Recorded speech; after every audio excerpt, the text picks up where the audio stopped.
finalisé une première estimation de récolte et nous tablons sur 1 750 000 hectolitres, c'est-à-dire environ 230 millions de bouteilles, à rapprocher avec le chiffre de l'an dernier qui était de 992 805. Christian, je parle sous votre contrôle. Voilà. Année exceptionnellement basse, comme nous nous en souvenons, à rapprocher de 2018. Mais nous avons 1000 hectares de plus en production cette année par rapport à 2018. Donc la qualité de nos vins en Bourgogne est remarquable, mais l'année a été mouvementée et je ferai un petit historique de cette récolte qui a commencé le 16 août pour les créments de Bourgogne et nous avons terminé dans la Côte de Nuits au début de la 3e semaine de septembre en même temps que Chablis et les Hautes-Côtes. Et effectivement, 6 semaines entre le début et la fin des vendanges, c'est quelque chose que nous n'avions jamais vu. Les vinifications sont bien passées, les vins sont bons, les degrés sont modérés, les couleurs très pures, de la souplesse en bouche, mais vous êtes tous des experts, vous avez tous goûté et je pense que vous pouvez tous confirmer ce que je suis en train de dire.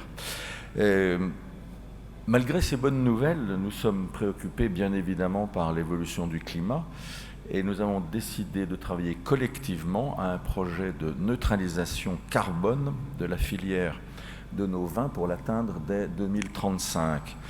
Alors, pour cela, nous travaillons activement avec les professionnels de notre filière, bien évidemment, notre partenaire Adelph, pour établir un plan d'action que chacun pourra ensuite s'approprier.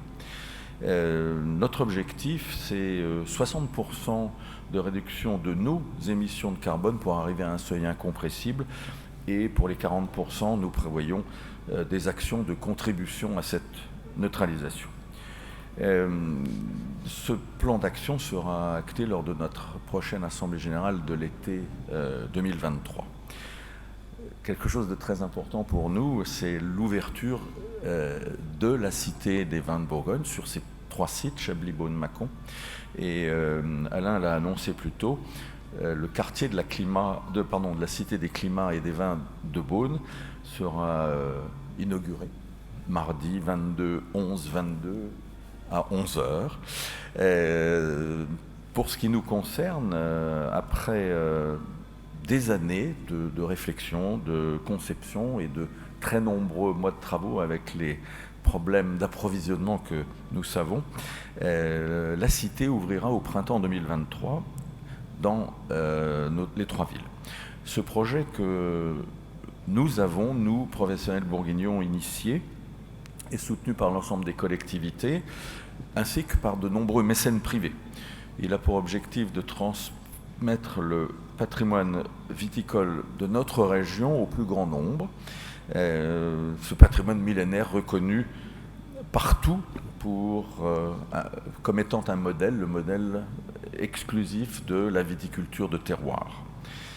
Porte d'entrée, cette cité est là pour faire vivre une expérience unique, immersive et multisensorielle.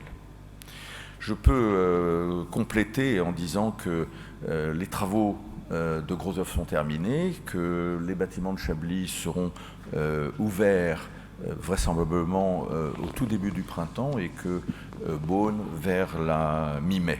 Aujourd'hui, nos équipes travaillent à meubler de façon scénographique l'intérieur et tout ceci pour le meilleur, pour notre région magnifique. Je regardais ce matin le ciel bleu et je dis mais dans quelle belle région nous sommes, et je pense que Laurent va nous faire un petit parallèle entre ce beau climat et la bonne santé de notre économie vineuse. Merci.